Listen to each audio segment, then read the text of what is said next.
Hello everyone. अभी बज रहे हैं रात के 3 और यहाँ पे हो रही है बहुत ज़्यादा तेज़ बारिश। और इतनी अच्छी बारिश होने के बाद में जब मेरी नींद खुलती है इसकी आवाज़ सुन के तो देखती हूँ कि बहुत ज़ोरों की बारिश हो रही है, बिजली भी गरज रही थी यहाँ पर। फिर मैं धीरे धीरे से अपनी आंखें खोलते हुए नींद में आती हूँ उठ कर देखने के लिए कि बारिश किस कदर हो रही है। बारिश को देख कर मेरा मन तो बहुत हुआ था नहाने का, पर क्या करूँ, बच्चे को फ्रीट कराती थी इसीलिए मैंने कैंसिल कर दिया। फिर मैं वापस चली जाती हूँ सोने के लिए। और जब सुबह देखती हूँ उठ करके एक प्यारी सी सुबह मिलती है मुझे। देखो मौसम कितना अच्छा हो रहा था, देखते ही बड़ा मन खुश हुआ। और अंदर देखा तो मेरी प्यारी सी बेटी श्रव्या बड़े आराम से सोई हुई थी यहाँ पर। जब बच्चे आराम से सो रहे होते हैं ना तो माता पिता को भी बड़ा सुकून मिलता है। मुझे तो बहुत ज़्यादा मिलता है जब मैं अपनी बच्ची को इतने आराम से देखती हूँ, क्योंकि यार क्या है ना कि जो बेटियाँ होती हैं ना अपने माँ बाप के घर पर इतने लाड प्यार से सो पाती हैं, फिर इतना नहीं हो पाता कुछ भी इनका। और मैंने यहाँ पे फुलवारी लगाई थी, पिंक कलर की फूल वाली। इनमें भी बारिश का पानी भर चुका है, अब इनमें फूल खिलेंगे बहुत प्यारे से। और रात को ना हमारी गली में एक प्रोग्राम था, एक जागरण था, तभी जागरण स्टार्ट हुआ और तभी बारिश आ गई, हो गया तहस नहस बेचारों का प्रोग्राम भी। भगवान भी पता नहीं क्या करता है। और पूरी गली में सन्नाटा। फिर इतना अच्छा मौसम होता है, मैं सोचती हूँ चलो अपने कमरे में चला जाए। फिर मैं अपने कमरे में आती हूँ, लाइट ऑन करती हूँ।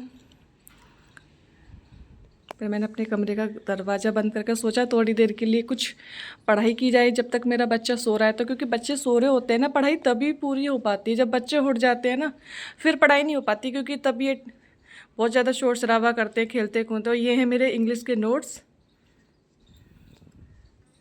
ये जो मैंने नाइट में थोड़े से तैयार किए थे। अब मैं इसके आगे का चैप्टर क्लियर करूँगी, पता नहीं कितनी देर में होगा, क्योंकि बच्चा उठ जाएगा तो फिर हो ही नहीं पाएगा। थोड़ी देर पढ़ाई करने के बाद में लो, बच्चे की बात हो रही थी ना, उठ गया ना फिर ये। जब ये उठती है तो इसे मुझ पर बहुत ज़्यादा प्यार आता है, बहुत सारी किसी करती है मुझे, मेरे से ही रहती है, मेरे साथ में ही, मेरे साथ ही खेलना पसंद करती है। फिर ये नीचे भी नहीं जाती, ना चीज़ ही खाती है ना कुछ भी, बस इसे मम्मा चाहिए होती है। इसी वजह से मैं जब ये सो रही होती है मैं अपनी पढ़ाई कंप्लीट करने का टारगेट रखती हूँ, बट मेरा टारगेट ना फेल हो जाता है। देखो हो गया ना फेल। अब इसे अपनी मम्मा पे बहुत प्यार आ रहा है श्रव्या को, अब ये मेरे साथ खेलेगी।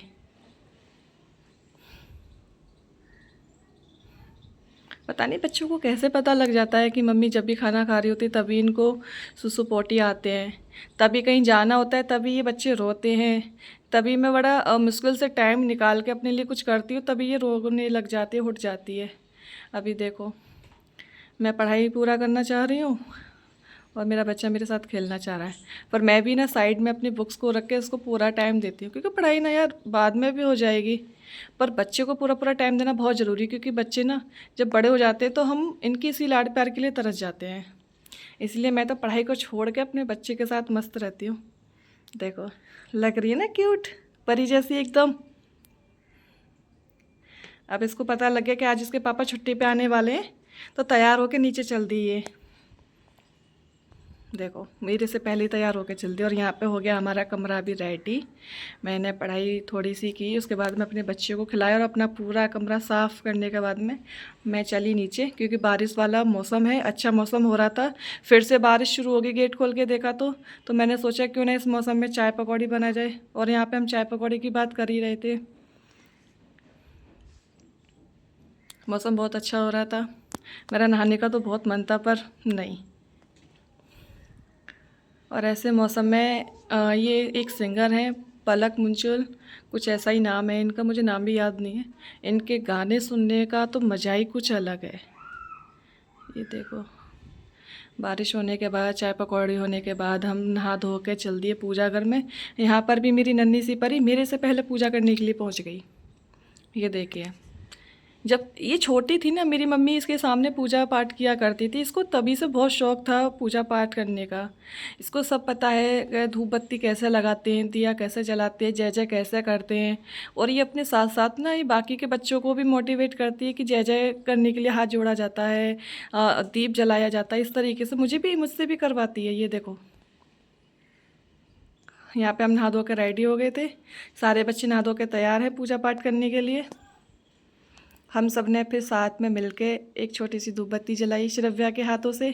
श्रव्या ने खूब अच्छी तरीके से जय जय किया। हम सब लोगों की जय जय हो रही है यहाँ पे। ये बच्चों को भी मोटिवेट कर रही है कि आप भी जय जय बोलो। अभी ये हमारी बाबू 2 साल की भी नहीं हुई हैं और पूरी तरीके से सनातनी होती जा रही है। ये देखो कितना जय जय कर रही हैं ये। मुझे भी हाथ नहीं लगाने दे रही प्लेट से। ये रहे हमारे नन्हे से गोपाल जी और ये है हमारी नन्ही सी परी श्रव्या जो उनको जय जय कर रही है। भगवान जी अपना आशीर्वाद मेरी बेटी पे हमेशा बनाए रखना। और फाइनली इसने मेरे सिर पे आशीर्वाद दे दिया। बच्चों ने आशीर्वाद दे दिया तो समझो भगवान जी साथ साथ आशीर्वाद दे रहे हैं हम लोगों को, क्योंकि बच्चे भगवान का रूप होते हैं। ऐसा बोला नहीं, ऐसा सुना भी नहीं, ऐसा हकीकत में होता है। और मैंने हकीकत फ़ील किया अपनी बच्ची को देख के। ये मेरे सिर पे जब जब हाथ रखती है मुझे बड़ा आनंद, बड़ा सुकून सा मिलता है। ऐसा लगता है कि मेरी सारी परेशानियाँ ख़त्म हो गई। साक्षात बच्चों के रूप में भगवान है। और पूजा पाठ करने के बाद में ये बच्चे आगे मेरे कमरे में शोर शराबा करने के लिए। मिलते हैं अब हम अगले नेक्स्ट ब्लॉग में। हमारा नेक्स्ट ब्लॉग जो है मसूरी का रहने वाला है। Okay bye, tata bye bye. अपना ख्याल रखें यूट्यूब फैमिली।